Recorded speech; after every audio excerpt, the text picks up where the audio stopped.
My name is Chalmers, and I'll be exploring the final two movements of Durufle's Requiem, the Libera and In Paradisum. The Libera is the only section of text in Durufle's Requiem that is not actually a part of the Requiem Mass. It is instead a responsory that is prayed next to the deceased immediately following the Mass, during the office of the absolution of the dead. It is worthy of note that this is the only of Durufle's Requiem texts that is in the first person. For example, the text begins with, "Deliver me, O Lord," and later continues with, "I am made to tremble." It is a text that asks for the Lord's forgiveness and mercy upon the day of judgment. Musically, Durufle's setting is in 4 sections, including a repeat of much of the initial material at the movement's end. The movement begins with a solitary pitch in the organ, which always seems to me to be the final call to judgment.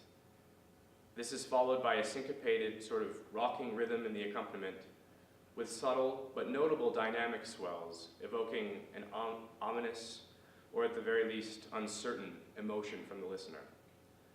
The first vocal entrance is made by the basses alone on the text, "Deliver me, O Lord, from death eternal."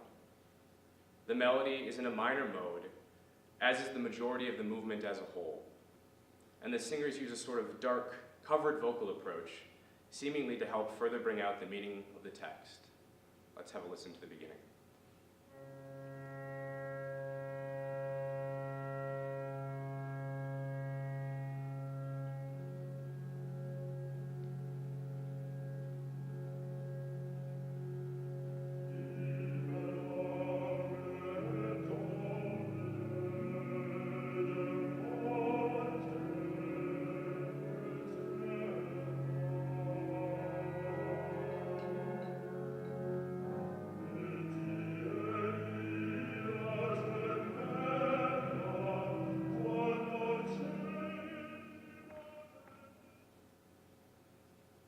After a brief passage introducing each of the 4 voice parts, the second section of the movement begins.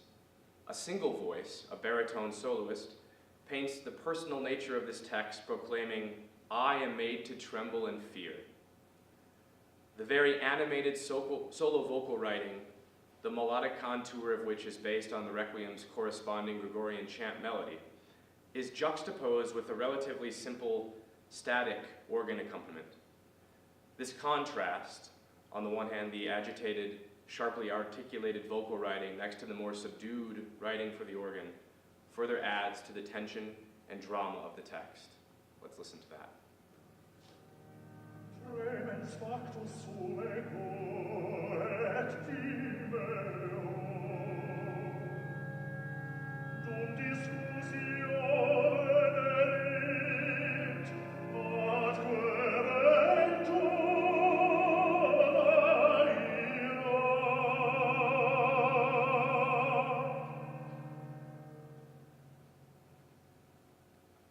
The baritone solo concludes, and the chorus voices enter together on the text, "When the heavens and the earth shall be moved." Interestingly, this feeling of forward movement is not so much depicted in the vocal writing, but rather in the active, dotted rhythms in the organ. This is one of many examples throughout the Requiem where we see the instrumental texture as involved in the portrayal of the text as the vocal lines. We now come to perhaps the most well-known text in the entire movement, the Dies Irae, the Day of Wrath.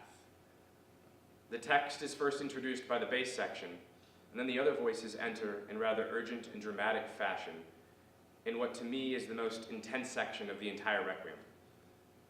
The music surges forward in both dynamic and tempo, writing that is very befitting of a text speaking of wrath, calamity, and the fire of judgment.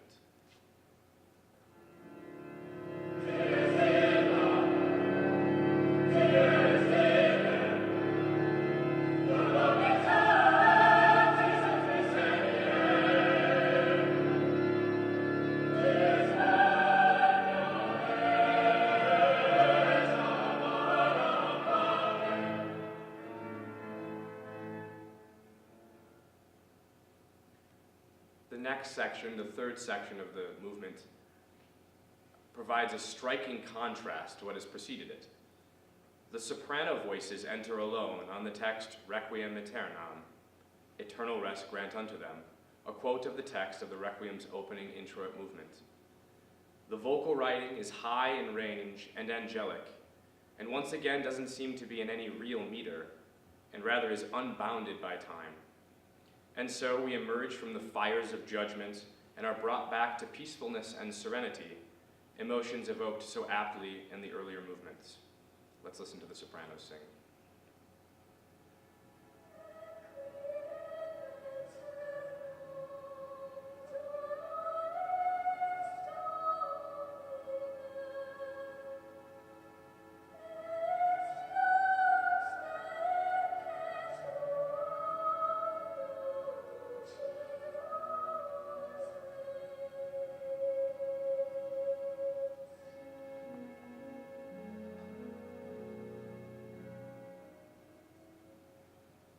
As I stated earlier, the final section of the Libera emulates its opening section, only this time, rather than just the basses, we have all of the voices of the choir asking for the Lord's forgiveness and deliverance.